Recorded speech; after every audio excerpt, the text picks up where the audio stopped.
starts and endings. Quite a cool start. I quite like, certainly if you're playing blues in the key of C, is you start with a kind of a G. Kind of.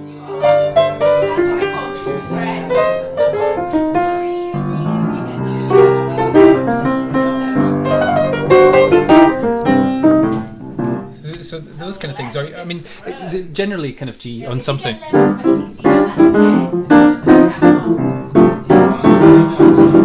Or in D, as we already talked about at the start of that, the kind of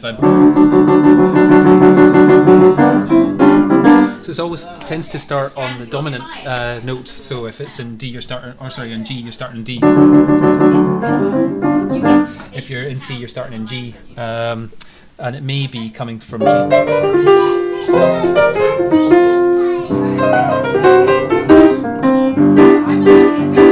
There's usually something like that, or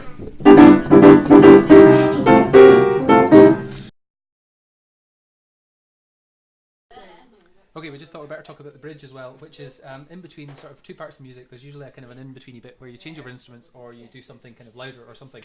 So for example, if you're doing in the standard 12 bars blues, it's the 12 bars.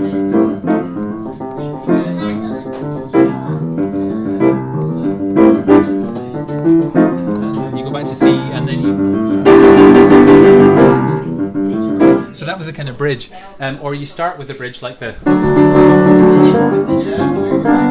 and it's when you've gone to the G, you've done your C, you've come back to your G, you've been up to your D, you've been back to C, you're back to your G, and then you kind of do a kind of, and it's a definite sort of cut between the different parts of music, and it's always on the kind of the fifth or the dominant note.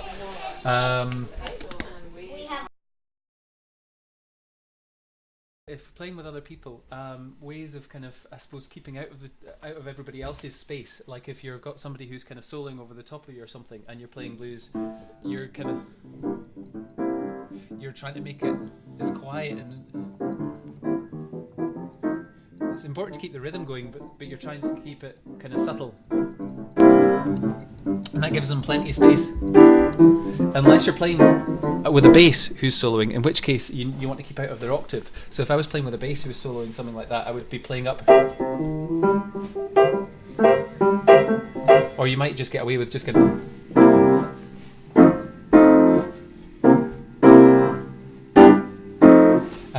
And for example, this one we used to do in the band, where you're kind of like playing that kind of rock and roll thing.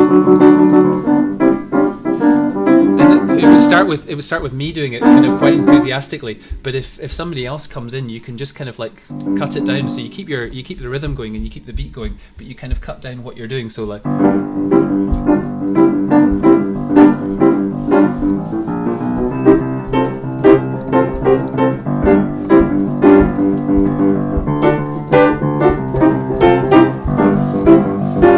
You're really trying to keep kind of out of their space and give them some space, and then as soon as they kind of like they kind of stop or they release, you give them kind of, maybe if you're soloing kind of on blues, you tend to do 12 bars each, and then so somebody else has just finished, and then we'd kind of go.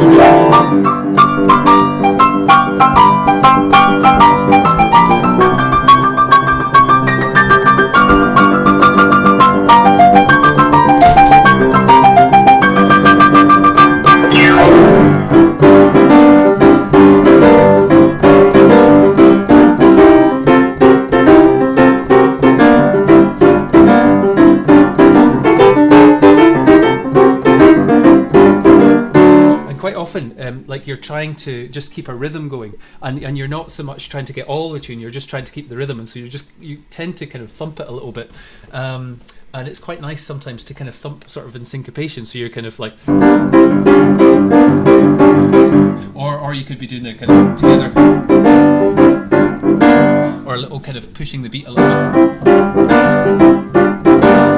to keep it kind of moving forward. But there's the You Can Walk My Path one.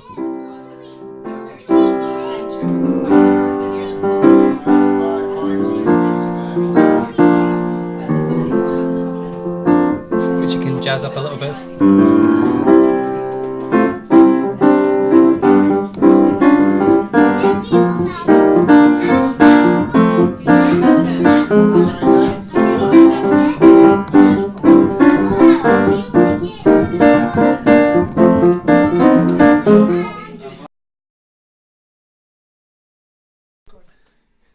key to basically all the blues and the rock and roll is to forget what you're doing with your left hand. So your left hand just does something automatically. And then you can start to kind of improvise with the left hand. So a nice little cheesy one, for example, once you can do this, any of them, you know this tune.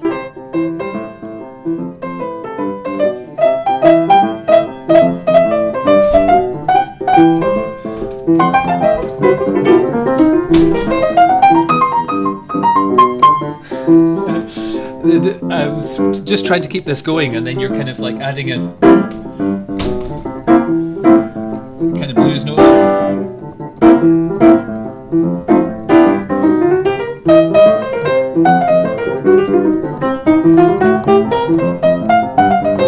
But the key is really keeping this hand going all the time.